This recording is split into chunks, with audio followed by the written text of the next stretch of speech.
Abra sua Bíblia no Salmo de número 121. Salmo de número 121. Se for possível melhorar um pouco o meu retorno aqui, eu vou agradecer sempre. Vou ser imensamente grato. Eu quero agradecer você que veio nesta noite mais uma vez e está nos visitando, que volte sempre, ok? Nós temos, desde domingo passado, eu não sei se tem como soltar a tela, a mídia, da chamada para a nossa série Pé na Estrada, né? Essa coletânea de salmos são chamados salmos da peregrinação, salmos dos degraus. São canções que eram entoadas pelo povo de Deus enquanto caminhavam para Jerusalém para a participação de pelo menos uma das grandes festas de Israel: Páscoa, Pentecostes ou Tabernáculos. Essa coletânea é praticamente o inário dentro do inário, não é? Eu não vou dizer isso de maneira desrespeitosa, mas é como se fosse os mais. Não que os outros salmos, obviamente, são riquíssimos, mas os dos degraus têm, assim, características importantes. Realçam a providência de Deus, realçam a fé, a confiança na caminhada, realça a expectativa que se deve ter em relação ao futuro. Então eu ouso dizer, amados, de que são cânticos sublimes, cânticos realmente muito exaltados. Embora o sentido no hebraico para degraus ou subidas não significa excelência, mas significa que eram cantos que eram entoados enquanto se subia para Jerusalém. Esse é o sentido, tá, ok? No domingo próximo passado, começamos com o de número 120, e agora pode voltar à tela, o de número 121, que eu deduzi que há uma pergunta aqui. Deduzi não, induzi, que eu tirei do texto, né? Deduzir é quando eu coloco no texto. Induzir é quando o texto coloca na minha cabeça. Então eu induzi do texto essa pergunta que para mim é paradigmática, é modelar, é central em todo o Salmo. Em quem está a sua segurança? Então eu não quero constranger ninguém, mas olha para a pessoa que está do seu lado e diga assim: em quem você está confiando? Em quem está a sua segurança? Em quem? Pergunta capital. Ok? Vamos ao texto? Como diz o outro, preparados? Elevo os meus olhos para os montes. De onde vem o meu socorro? Meu socorro vem do Senhor, que fez os céus e a terra. Ele não permitirá que teus pés vacilem. Aquele que te guarda não se descuida. É certo que o guarda de Israel não se descuidará, nem dormirá. O Senhor é quem te guarda. O Senhor é tua sombra ao teu lado direito. O sol não te prejudicará de dia, nem a lua de noite. O Senhor te protegerá de todo mal. Ele protegerá a tua vida. O Senhor protegerá a tua saída e a tua entrada, desde agora e para sempre. Amém. Obrigado, Deus. Só a leitura do texto já nos encanta, já nos alimenta.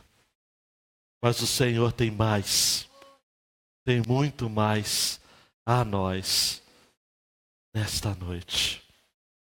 no nome de Jesus. Amém. Eu estou com um dado aqui que você já está cansado de saber. Houve uma nota numa coluna do jornal o Globo, do dia 13 de fevereiro, a coluna do Anselmo Góes, jornalista sergipano, inclusive. E a nota foi: violência se mudou para Angra e Paraty. Aí pensa, não precisa falar comigo não. Conta uma novidade, pastor. Mas diz a nota: o Observatório da Intervenção divulgará amanhã, isto é, já divulgou no dia 14, que durante a intervenção federal na segurança do Rio, parte da criminalidade que diminuiu na capital irrompeu nos municípios da Costa Verde, como Angra dos Reis e Paraty. São documentos do Observatório da Intervenção Militar, que terminou dia 31 de dezembro do ano passado. Segundo o documento, os homicídios cresceram 35% na região nossa, enquanto as mortes decorrência de intervenção policial, os autos de resistência, aumentaram 77,8%. Roubos de rua cresceram 3,2% e roubos de carga 127,7% em relação ao mesmo período de 2017. Nós sabemos, amados e amadas, que os números são muito maiores. Mas eu não venho aqui para basear a minha palavra em trechos de documentos. Eu venho aqui para dizer o seguinte: a despeito dessa criminalidade crescente em nossa cidade e região, em quem está a sua segurança? Em quem está a sua segurança? Diante da leitura desse texto, vai uma grande ideia, Luiz. Quando aguardamos unicamente o socorro do Senhor, jamais somos desamparados, pois o seu cuidado envolve todas as áreas da nossa vida. Você pode repetir comigo? Vamos lá juntos? Quando aguardamos unicamente o socorro do Senhor, jamais somos desamparados, pois o seu cuidado envolve todas as áreas da nossa vida. Então eu olho para esse texto, amados, eu olho para este salmo e eu vejo o seguinte: eu preciso confiar mais em Deus, eu preciso ter o Senhor mais como a minha segurança. A palavra que mais se repete neste salmo é a palavra guardar e proteger, que no hebraico é a mesma palavra. Guardar e proteger. Mas antes de eu entrar nesse incentivo, nesse apelo para que confiemos, dando um clique, os primeiros 2 versos, há um socorro esperado. Há uma expressão, amados, na primeira pessoa do singular: elevo os meus olhos para os montes, de onde vem o meu socorro. O meu socorro vem do Senhor que fez os céus e a terra. Esse socorro esperado reforça a ideia de que o salmista está assumindo uma atitude, preste atenção, de quem ergue os seus olhos em busca de um refúgio, de uma solução. E há 2 possibilidades aqui. Não quero confundir a sua cabeça, mas quero lhe esclarecer. Quando se olha para os montes, na topografia da Palestina, se olhava para os montes e se poderia prever o quê? Quem se escondia nos montes? Ladrões, salteadores, lobos, chacais. Então os montes eram símbolos de perigos, eram símbolo de algo inesperado, mas esperado como ruim. O inesperado, porque não se sabia o que viria. E ao mesmo tempo esperado de ruim, porque quando aparecia alguma coisa, meu Deus do céu. Então o salmista olha, eleva os olhos e diz: elevo meus olhos para os montes. Os montes de dificuldades, de problemas, de aflições, de temores, de angústias, de esperanças, de certo modo, falhas. De onde me vem o meu socorro? E ele responde a si mesmo: o meu socorro só pode vir do Senhor, que fez os céus e a terra. E embutida essa ideia, que fez inclusive os montes, porque ele fez os céus e a terra, ele fez, obviamente, os montes. Estão comigo? Se você seguir essa interpretação, beleza, está certinho. Mas há uma outra perspectiva também. Nos montes, no imaginário teológico do povo de Deus, era o lugar onde havia cultos. Havia os montes, nos montes, ídolos, cultos aos ídolos, que são chamados também no Antigo Testamento como os altos, os lugares altos. Então haviam altares, santuários, mas também havia uma concepção de que o próprio Deus estava também nos montes. A ideia do Monte Sião, por exemplo, dos montes Sião, conforme a gente leu na entrada, todos os montes, Monte Hermon, Moriá, Sinai, eram montes onde a presença de Deus se manifestava. E um dado para você: um dos nomes de Deus no Antigo Testamento, no hebraico, é El Shaddai, que nós traduzimos como Deus Todo-Poderoso. Mas a palavra Shaddai vem de um radical da mesma palavra monte ou montanha.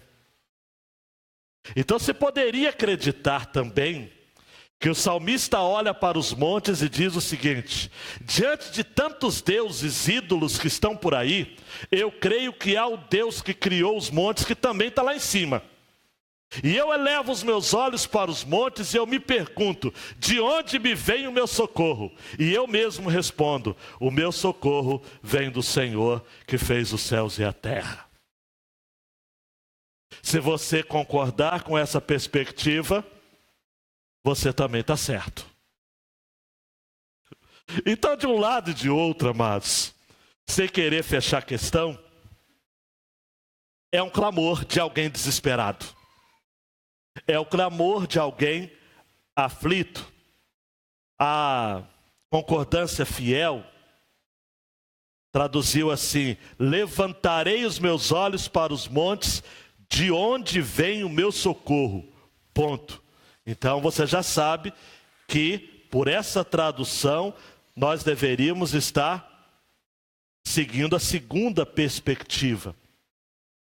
Mas ao meio do século XXI que eu uso, e as outras traduções correntes, vão colocar um ponto de interrogação. Elevo os meus olhos para os montes, de onde vem o meu socorro? Mas em ambas as traduções, o verso 2 diz a mesma coisa: o meu socorro vem do Senhor, que fez os céus e a terra. Jeremias 3:23 vai dizer: certamente em vão se confia nos outeiros e na multidão das montanhas. Deveras no Senhor nosso Deus está a salvação de Israel. Em um outro texto, amados, que eu gosto muito, se prepara aí, se segura na sua cadeira, Isaías 40:26. Levantai ao alto os vossos olhos e vede quem criou estas coisas. Foi aquele que faz sair o exército delas segundo o seu número. Ele as chama todas pelos seus nomes, por causa da grandeza das suas forças, e porquanto é forte em poder, nenhuma delas faltará. Para Augusto Nicodemos, essa expressão, eleva os meus olhos para os montes, é um pedido de socorro ao Deus que habita no Monte Sião. O Deus que escolheu Jerusalém para ser o local de sua habitação. Para fazer coro ao Salmo de número 133, que nós lemos no início do culto, que diz: como orvalho de Hermon que desce sobre os montes de Sião, ali o Senhor ordena a bênção e a vida para sempre. E também à luz de um outro salmo, que eu vou citar textualmente daqui a pouco: os que confiam no Senhor são como monte de Sião, que não se abala, mas permanece para sempre. Preste atenção aqui. Eleva os meus olhos para os montes, de onde vem o meu socorro. O meu socorro vem do Senhor que fez os céus e a terra. Fica fácil para a gente induzir de que a palavra socorro é central, ela aparece 2 vezes. A palavra socorro no original é Ezer. É isso mesmo. Por isso que você conhece a palavra Ebenezer, que significa pedra de ajuda ou pedra de socorro. Foi lá que Samuel, seus homens disseram que até aqui nos ajudou, nos socorreu o Senhor. O Salmo de número 124, versículo 8 vai dizer: o nosso socorro está no nome do Senhor que fez o céu e a terra. Mesmo texto, ipsis literis, como se diria em latim, letra por letra, do Salmo 121, verso 2. E o Salmo de número 146, verso 5 vai dizer: bem-aventurado aquele que tem o Deus de Jacó por seu auxílio. Auxílio é socorro, e cuja esperança está posta no Senhor, seu Deus. Mas eu quero só fazer uma pergunta para você. Por que o salmista no versículo 2 faz questão de reiterar que fez os céus e a terra? Por quê? Para destacar, amados, a ideia de um caráter criador de Deus. Aquele que criou os céus e a terra, até nos nossos dias, continua criando realidades vitais para o seu povo. A criação do cosmos foi toda oriunda da sua palavra. Gênesis 1, faça uma leitura de Gênesis 1, grifando. A expressão que mais se repete lá é: e disse Deus, e disse Deus. Hebreus 11:3 vai dizer: pela fé entendemos que os mundos, pela palavra de Deus, foram criados. A palavra de Deus, o Deus que criou os céus e a terra, Ele ainda continua criando nos nossos dias elementos, repito, vitais para a minha e a sua sobrevivência.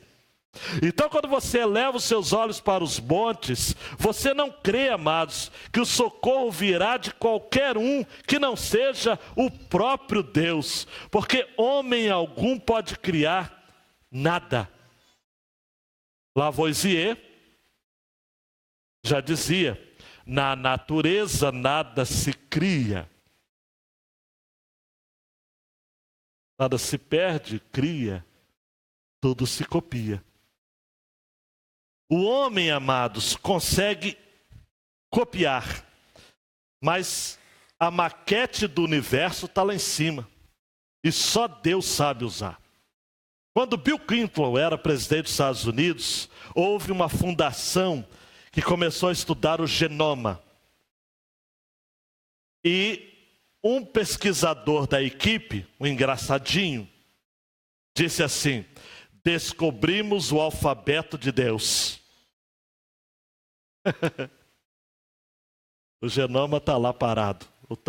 Primeiro que o Trump ia parar mesmo tudo, né? Mas antes mesmo, a pesquisa, amados, conseguiu alcançar algum mérito? Sim. Mas ninguém consegue alcançar a perfeição do código genético de Deus. O modo como Ele organiza, o modo como Ele é criador e criativo.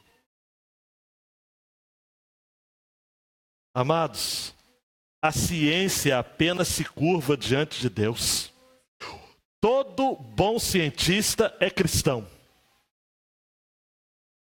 porque reconhece que só há um Deus, Criador dos céus e da terra. E é esse Deus, Criador dos céus e da terra, que eu e você esperamos socorro. E aí vem a segunda porção, Luiz, do Salmo, que é o cuidado assegurado. Há o socorro pretendido, esperado, e o cuidado assegurado, confirmado. Olha para mim, o cuidado de Deus não é algo assim do tipo, você deve a alguém e fala o seguinte, olha, Deus te paga. Ou um dia eu vou... Não, é assegurado. É assegurado. Nós cantávamos, eu já estou chegando perto dos 50 anos, a gente vai ficando saudoso, vai lembrando dos hinos antigos. Não é? Seguro estou, não tenho temor do mal, sim guardado pela fé em meu Jesus. Não posso duvidar deste amor leal, Ele em seu caminho sempre me conduz. Não me deixará, mas me abrigará do perigo e do mal, me guardará. Sua graça eu confiarei, pois Jesus é quem me pode me guardar. Amado e amada, repare aqui, curiosidade bíblica, sai o meu e entra o teu. Muda a voz. Ele começa dizendo, eleva os meus olhos. Estão comigo, gente? De onde vem o meu socorro? Adolescentes, aulinha de português, de graça. O meu socorro. E agora o pronome muda. Versículo 3. Ele, terceira pessoa. Ele não permitirá que teus pés vacilem. Aquele que te guarda não se descuida. É certo que o guarda de Israel não se descuidará nem dormirá. O Senhor é quem te guarda. O Senhor é tua sombra ao teu lado direito. O sol não te prejudicará de dia, nem a lua de noite. O Senhor te protegerá de todo mal. Ele protegerá a tua vida. O Senhor protegerá a tua saída e a tua entrada, desde agora e para sempre. Olha para mim, possibilidades aqui. O salmista pode estar escrevendo com estilo, onde ele lança o seu socorro previsto, colocando a sua pessoalidade em evidência. E depois é como se ele mesmo estivesse respondendo para si, dizendo, olha, ele não vai permitir, olhando como que para o espelho, imagina essa cena, olhando para o espelho dizendo, ele não vai permitir que você seja prejudicado, ele vai estar com você o tempo todo, confia. Ou pode ser também uma espécie de um discurso responsivo, onde uma outra pessoa responde àquilo que ele começou. Ou, eu gosto dessa terceira perspectiva, terceira possibilidade. William MacDonald, no seu comentário bíblico popular, a despeito de ser dispensacionalista, um bom comentário. William MacDonald fala, é o Espírito Santo, que olha para o salmista e diz, ele. Porque qual é a função do Espírito Santo, amados?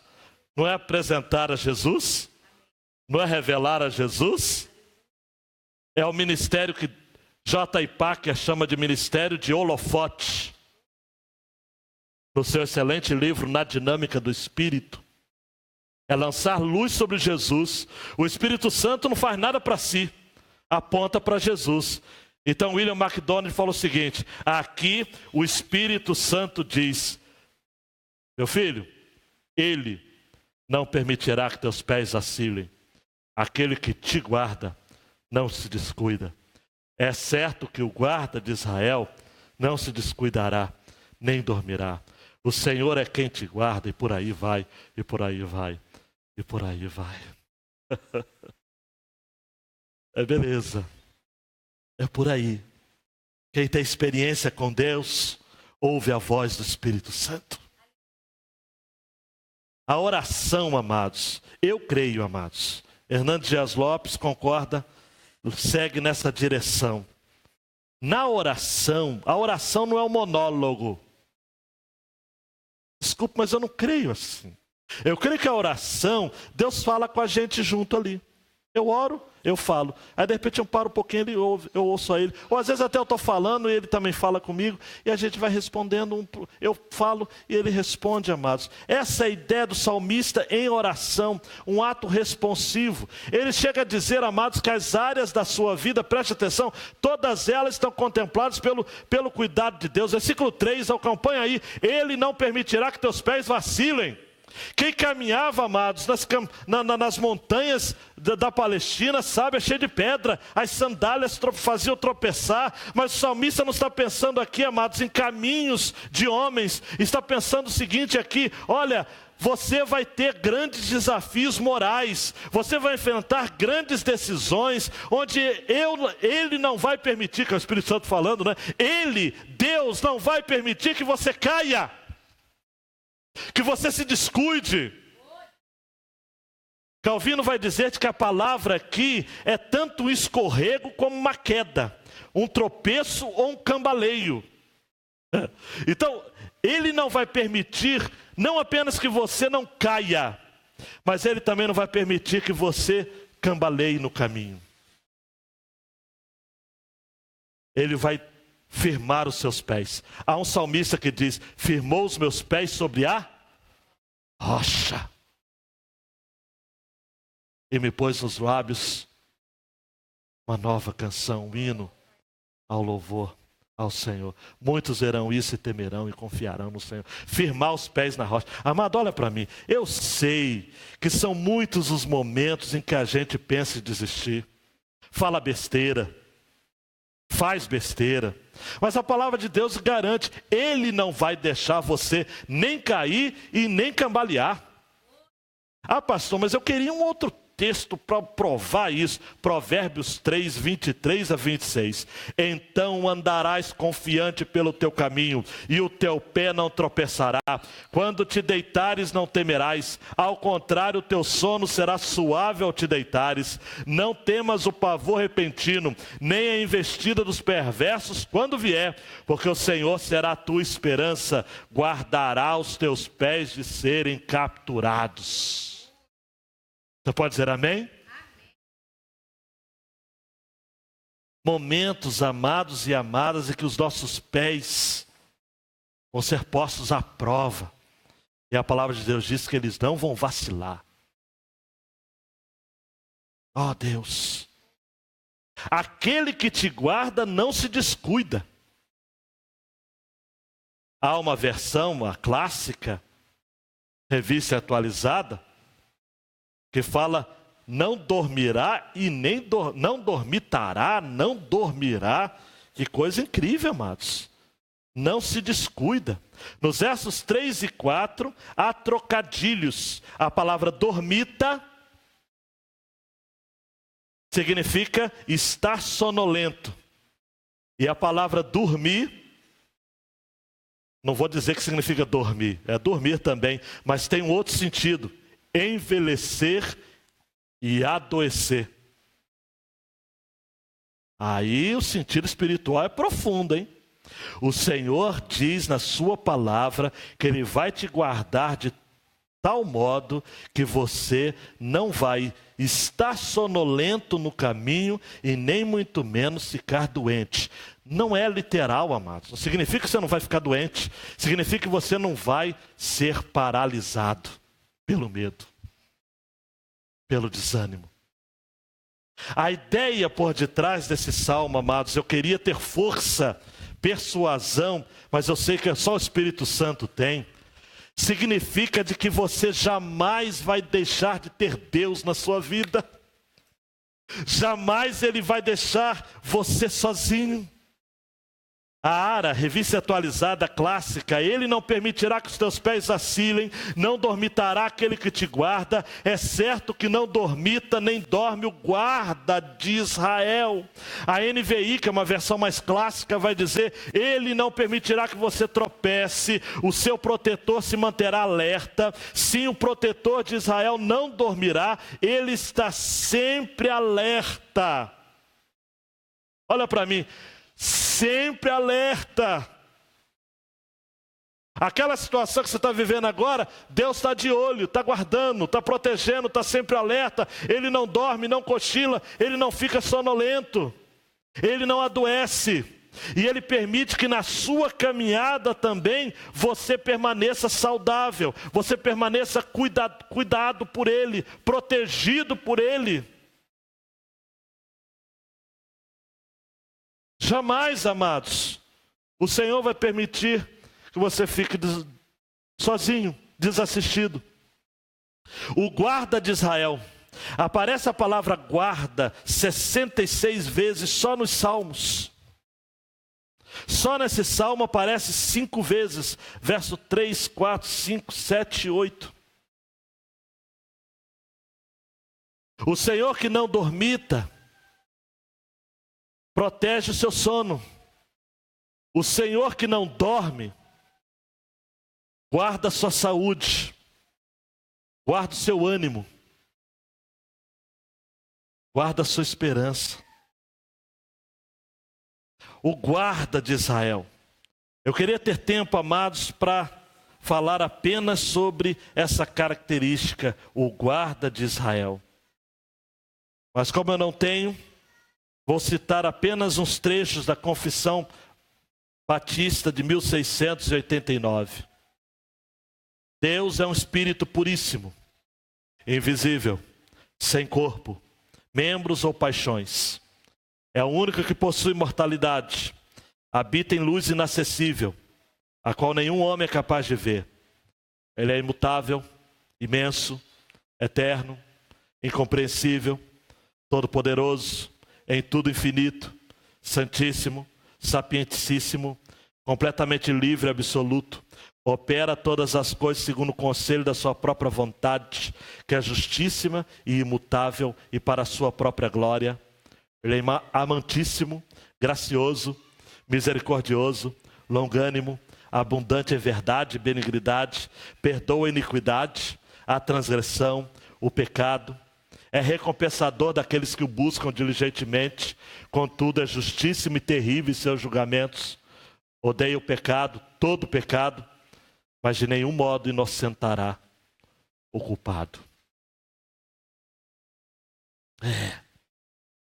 O Senhor está atento. Ele é o guarda de Israel.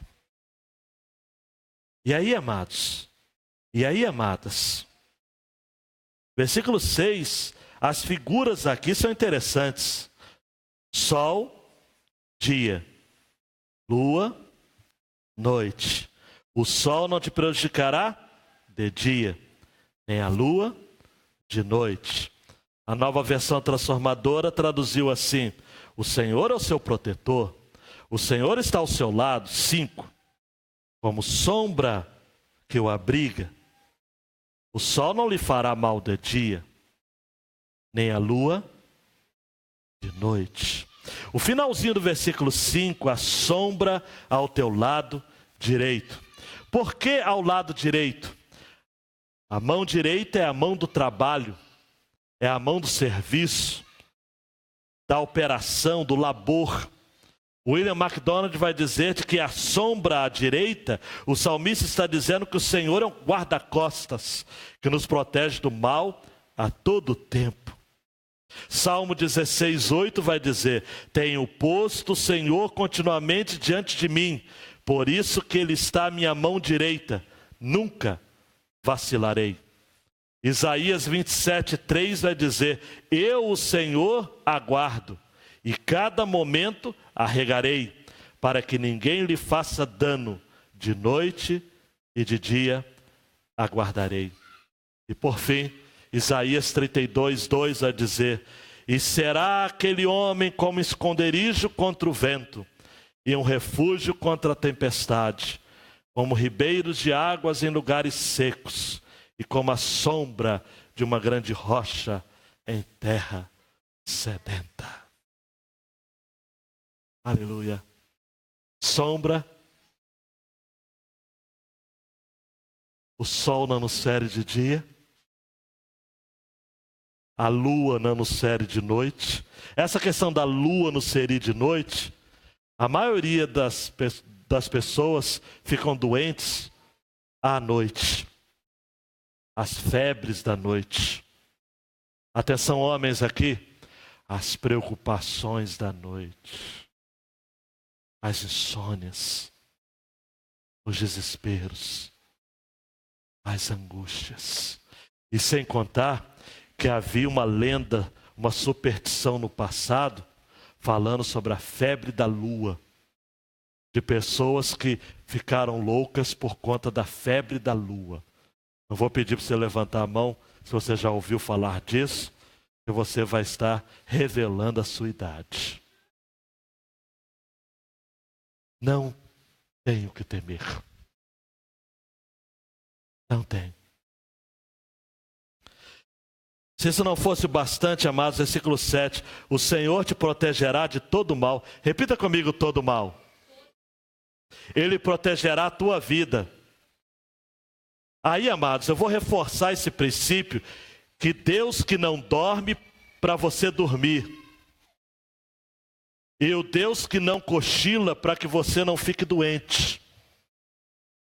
Não desista, por conta das limitações. Quando o texto fala, amados, o Senhor te protegerá de todo mal, a palavra no original para mal aqui é mal enquanto circunstâncias ruins, calamidades, infortúnios. E quando fala aqui de que ele protegerá de todo mal, Derek Kidner, no seu famoso comentário, vai dizer que isso não dá para entender que ele promete uma vida almofadada, mas uma vida armada, que sabe que vem o vale da sombra, mas é sombra, sombra da morte, mas está pronto para enfrentá-lo. Se souber, repita comigo o verso 4 do Salmo 23. Ainda que eu ande pelo vale da sombra da morte, não temerei mal, porque tu estás, a tua vara me consola. E eu gosto de pensar, amados, guardará a tua vida. Vida aqui é alma. Não é vida física, pura e simplesmente. É vida enquanto alma. É vida enquanto existência articulada de reflexão. Ele guardará a tua sanidade. Ele lhe protegerá. Olha para mim, tem gente que fala o seguinte, principalmente quem tem filho: eu estou ficando louco. Não, para com isso, hein? Ele guardará a tua vida. Ele protegerá a tua vida. Isso é reconfortante demais. Olhe para mim, por favor. Reconfortante demais. Matthew Henry vai dizer: apesar de ele, Deus, incumbir seus anjos para guardar o seu povo, nem por isso ele fica desincumbido, porque há um salmo que vai dizer: aos anjos dará ordem a seu respeito, o salmo de número 91. Mesmo que ele manda os anjos guardar o seu povo, ele nem por isso fica desincumbido. Quer assim, quer cada santo individual tenha um anjo da guarda, quer não, temos certeza de que Deus é o nosso guardião por excelência. Ele protegerá pessoalmente Olha para mim, amado e amada, Deus não terceirizou ainda, e não vai, né? Mas é só uma retórica, o cuidado de Deus sobre a sua vida. Ele de vez em quando manda um anjo. Ele fala, o anjo, protege ali, porque está muito pesado no volante, está pisando muito, protege. Tem gente aqui que precisa de mais de um anjo. Está dirigindo, meu irmão está dirigindo demais. Vai chegar um dia que os anjos vão fazer greve e eu quero ver o que vai acontecer com a sua vida. Ele manda anjos. Mas em todo tempo, amados, brincadeiras à parte, essa é a verdade. A despeito dos anjos que Ele manda para nos guardar, Ele é guarda de Israel. Levante suas mãos, estenda suas mãos e diga assim, eu creio que Deus é o meu guarda. Porque se Deus é o guarda de Israel, você é o Israel de Deus, amém? Você faz parte do povo da aliança, não faz? O Israel do Novo Testamento é a igreja. É ou não é? Então ele é seu guarda. E por fim, versículo 8. O Senhor guardará, protegerá, é o mesmo verbo no original, a tua saída e a tua entrada, desde agora e para sempre. Ah, pastor, explica isso daí. É fácil. Saída, lugar de origem. Entrada, lugar de destino. Então, Ele vai guardar a sua saída de casa. Para os autores dos cânticos, desse cântico especial, a saída de casa e a entrada em Jerusalém, na festa. E o mesmo Deus vai guardar a saída de Jerusalém para a entrada de volta para casa. Por isso que o Edno Peterson traduziu assim, o Eterno guarda você de todo mal, Ele protege a sua vida. Ele protege quando você sai e quando volta. Guarda você agora e o guardará para sempre. Agora olha para mim, eu gosto de pensar essa entrada e saída também, ou melhor, saída e entrada, como sendo uma alusão à dinâmica da vida. Nós sempre estamos saindo de algum lugar e sempre estamos entrando em outro lugar. Isso acontece constantemente. Você vai sair daqui e vai entrar na sua casa. Amanhã você vai sair da sua casa e vai entrar no seu trabalho. Ao final do expediente você vai sair do seu trabalho e você vai entrar na sua casa. É a dinâmica da vida, olha para mim. E na dinâmica da vida, em meio ao ir e vir, Deus vai estar guardando a sua vida. Não é o Bolsonaro, não é o Moro, não é o Witzel, não é o Whitson, não é o Batman. É Deus. Não é a polícia presente, é Deus. Ele vai guardar. Ah, pastor, mas se acontecer alguma tragédia, Deus está guardando, guardou você, levando você. Guardou e mandou. E você vai chegar lá e falar, meu Deus, que bênção, está muito bom aqui. Claro, cara pálida, é muito melhor lá do que aqui. C.S. Lewis disse, os homens que mais fizeram para o mundo aqui são os que tinham suas mentes voltadas para o mundo de lá. Para com isso, confia no Senhor. Aplicações, adolescentes, jovens, homens, mulheres, olha para mim, por favor. Primeira, diante das inseguranças da alma humana, não busque socorro nos montes, mas naquele que criou os céus e a terra. São muitas inseguranças. E aqui eu estou usando, se você concorda com a primeira perspectiva, os montes como sendo símbolo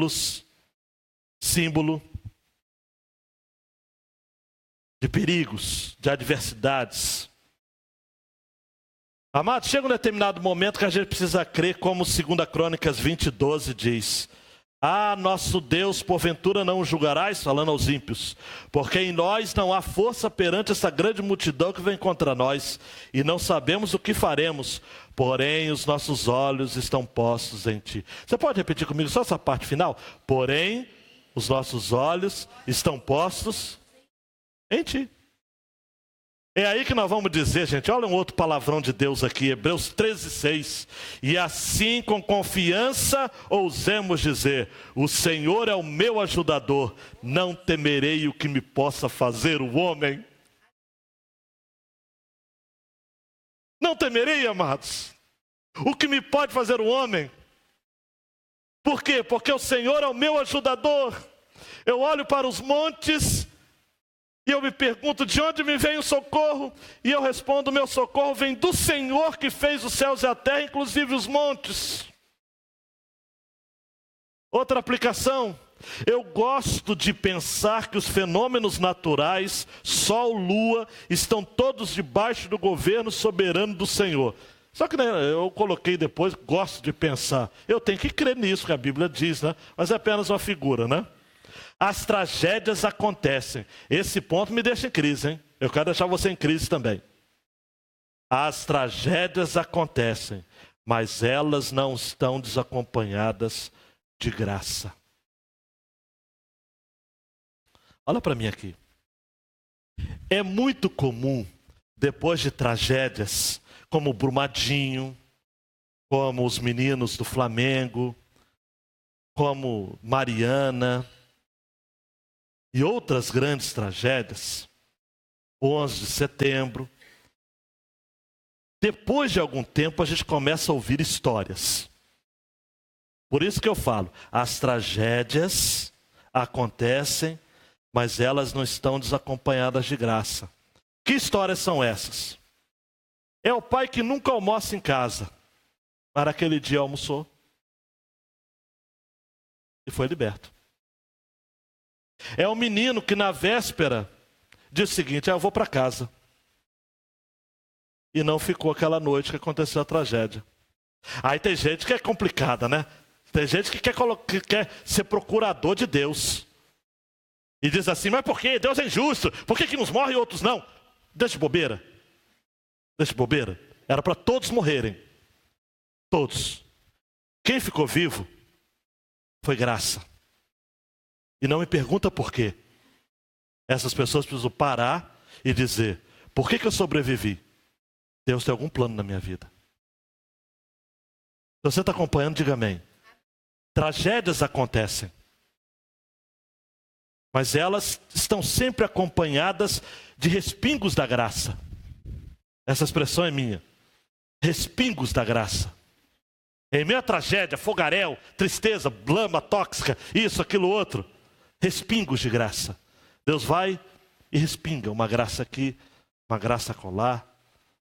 Uma menininha que escapou. Uma mulher que escapou. E ela olha e fala o seguinte, mas por que eu sobrevivi?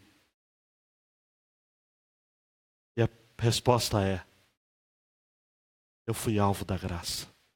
E graça não é dívida, amados. Se é dívida, deixa de ser graça. Porque Deus não é obrigado a abençoar ninguém.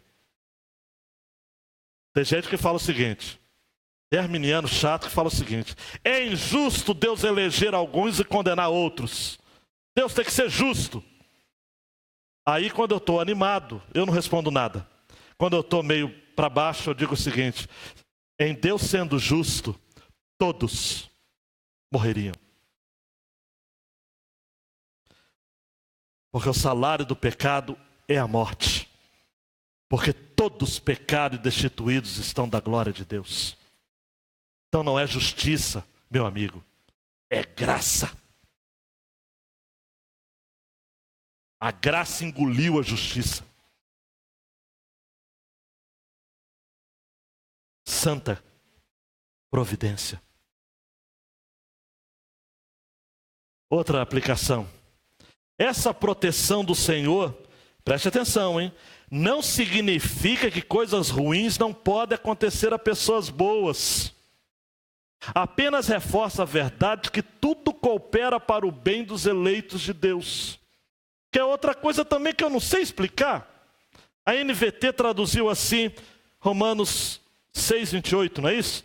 E sabemos que Deus faz todas as coisas cooperarem para o bem daqueles que amam e que são chamados de acordo com seu propósito. Por que isso aconteceu? A maioria das versões, amados, 8, traduz assim, Romanos 8, 28. Sabemos que Deus faz com que todas as coisas concorram para o bem daqueles que o amam, dos que são chamados segundo o seu propósito. Em outras palavras, eu pego essa frase do Will Steven, no seu livro Saudades de Casa, Mensagens nos Cânticos de Peregrinação. Ele diz, preste atenção, abre aspas, precisamos lembrar que a vida do cristão sempre termina bem, mas nem sempre transcorre bem. Fecha aspas. Termina bem, mas nem sempre transcorre bem. Olha para mim, coisas ruins acontecem a pessoas boas, sim. Mas Ele faz com que todas as coisas ruins se seguram na cadeira aí, hein? Ah, pastor, mas eu perdi minha mãe. Ah, pastor, mas eu perdi meu filho. Ah, pastor, mas eu perdi meu emprego. Ah, pastor, mas eu... Todas as coisas. Eu perdi minha casa. Eu perdi tudo que eu tinha na enchente no Rio de Janeiro. Recentemente, 6 pessoas morreram. Muita gente perdeu tudo. Você imagina? Eu vi no jornal, no telejornal, recém-casado, Dani, dizendo, ó, estamos um mês de casado. Comprando tudo com dificuldade. Quem casou aqui sabe. Quem casou, né?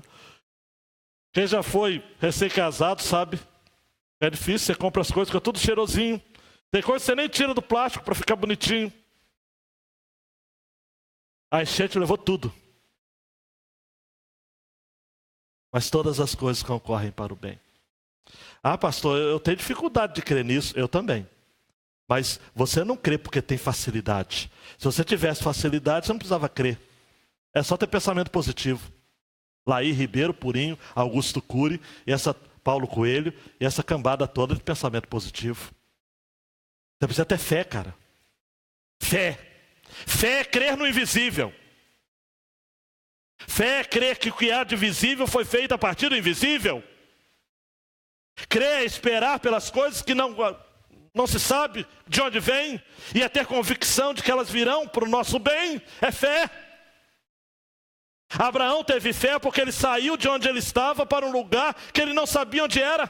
Deus não deu mapa, não deu GPS, não deu nada. E Abraão saiu até chegar onde? Ao lugar que ele ia morrer.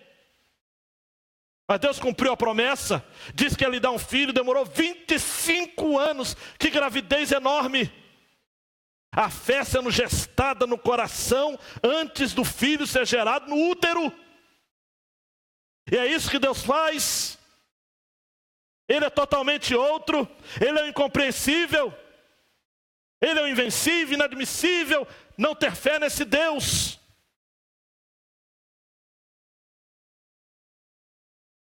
Por fim, penúltimo.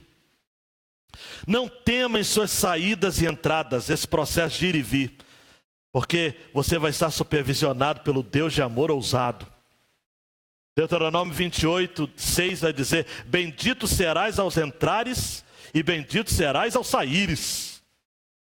E o Salmo de número 125, 2, que eu citei de cabeça, agora eu cito textualmente, assim como estão os montes ao redor de Jerusalém, assim o Senhor está em volta do seu povo desde agora e para sempre. Ele está em volta, amados. O inimigo está em nosso derredor, mas a palavra de Deus diz que o Senhor está ao nosso redor.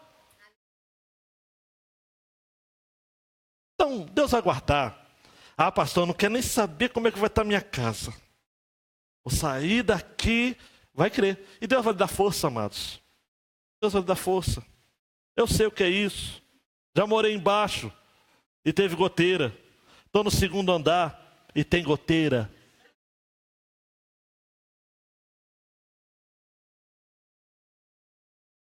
Eu sei o que é isso. Aqui tem goteira.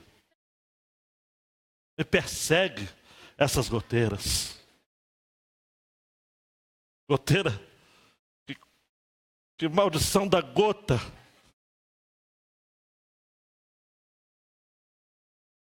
Por fim, essa é quente, hein? Atenção, essa é o grande finale. É o the end. Nossa segurança não está em olharmos para o Monte Sião ou qualquer outro monte, se não olharmos para o principal de todos os montes, o Monte Calvário. Olhe para Jesus. É o Monte Calvário. Eu disse domingo passado, mas vou ter que dizer de novo, Hebreus 12, 2. Olhando para Jesus, autor e consumador da nossa fé, o qual pelo gozo que lhe estava proposto, suportou a cruz, desprezando a afronta, assentou-se à destra do trono de Deus. Olha para Jesus, o Monte Calvário. Eleva os meus olhos para os montes. Não, eleva os meus olhos para o Monte Calvário. Lá, em Jesus, está o meu socorro. Por quê? Aí se segura na cadeira aí. Romanos 8, 38 e 39. Porque estou certo. Repita comigo, estou certo. Paulo não disse assim, eu tenho uma ideia, eu tenho uma suposição. Paulo disse, eu estou certo de que nem a morte, nem a vida, nem os anjos, nem os principados, nem as potestades, nem o presente, nem o porvir, nem a altura, nem a profundidade, nem qualquer outra criatura nos poderá separar do amor de Deus que está em Cristo Jesus, o nosso Senhor. Dando clique, Luiz. Quando aguardamos unicamente o socorro do Senhor, jamais seremos desamparados, ou somos desamparados, pois o seu cuidado envolve todas as áreas da nossa vida. Para terminar, olha para mim mais uma vez, olhar bem fito. O peregrino John Bunyan. Tem gente que já me ouviu pregar várias vezes e fala assim, pastor, só conta ilustrações. Ou do peregrino de John Bunyan, ou das crônicas de Nárnia de C.S. Lewis. E eu não vou mudar. Não vou mudar, não vou ficar contando. São clássicos, eu sou um clássico. O cristão está viajando para a cidade celestial e sai da cidade da destruição, é a sua cidade. São muitas experiências que ele tem ao longo do caminho. Amanhã, parênteses, na aula magna aqui, vou também de John Bunyan. A certa altura, cristão e seu companheiro peregrino, Esperança, percebe uma agradável campina que parece correr paralela ao caminho estreito que estão viajando. Olha só, está no caminho estreito, né? A Bíblia diz, porfiar e entrar pelo caminho estreito. Mas de repente o cristão e a Esperança, olham para o outro lado e falam o seguinte, rapaz, que campina. Que coisa incrível, paralelo. Pensando que isso iria facilitar sua difícil jornada, decidem pular o muro. Cuidado com esse negócio de pular o muro. Pulou o muro para andar pela campina. A princípio, está lembrado do livro? Tudo vai muito bem. Meu Deus do céu. Só que se forma uma tormenta, como aconteceu hoje antes do culto. O céu escurece, a chuva desce. Logo de manhã eles estão completamente perdidos. E para tornar as coisas difíceis, porque não foi John Bunyan que falou, mas foi Murphy, Não existe nada pior que não possa, não existe nada ruim que não possa piorar. Eles se deparam com um gigante desespero que os captura, espanca e aprisiona no castelo da dúvida. Todo dia eles levavam uma coça do desespero. A mulher do desespero, que eu esqueci o nome da mulher. Coação. Era um cão chupando manga, a mulher. E que ficava coagindo mesmo. O desespero. Mata esses caras, pô. Mata esses caras. Versão minha, né? Numa noite, amados, seria a última noite deles. Cristão e esperança resolvem passar a noite em oração.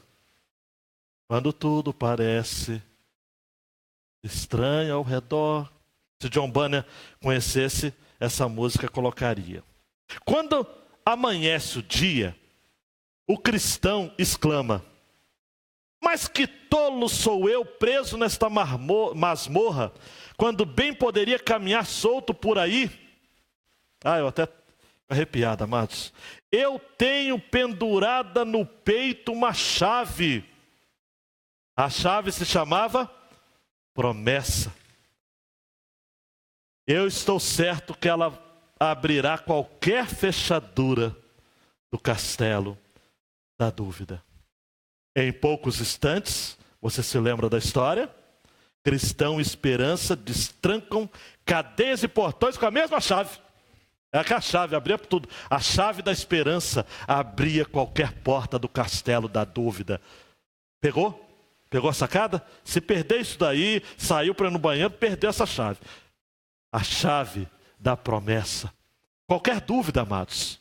Deus existe? Mete essa chave. Deus é justo? Mete essa chave. Deus elegeu quem ia se salvar ou salvou quem ele elegeu? Mete essa chave. O milênio é aqui na terra ou é no céu? Mete essa chave. As promessas de Deus. As promessas de Deus abrem qualquer porta. Livres do gigante do desespero e do castelo da dúvida, eles voltaram para que caminho? Olha para mim. Que caminho? O caminho estreito. Presta atenção. Não fica buscando o caminho que é verdezinho, não. Pastor, eu queria tanto um descanso para minha luta. Morra. É o único jeito. Descanso para a luta. Aí você fala assim: eu não, cruz credo. Então continua no caminho estreito. Anderson, o outro está careca de saber disso. É o caminho estreito, rapaz. A luta vem, a prova vem. E tem hora, amados, desculpa, digo eu, não o Senhor. Tem hora que o caminho parece que fica mais estreito ainda. Ele vai estreitando. Mas não é que o caminho estreita, a nossa visão é que se estreita. O medo. João? Desespero. A dúvida.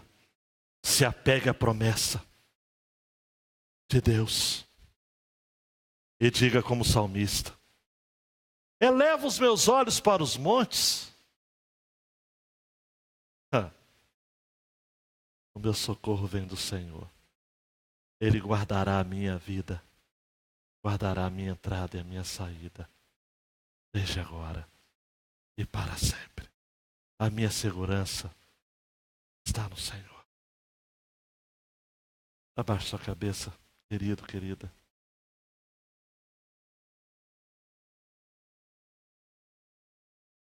Está no Senhor. A criminalidade pode ter aumentado em nossa cidade. A gente pode não ter segurança em muitos locais da nossa cidade.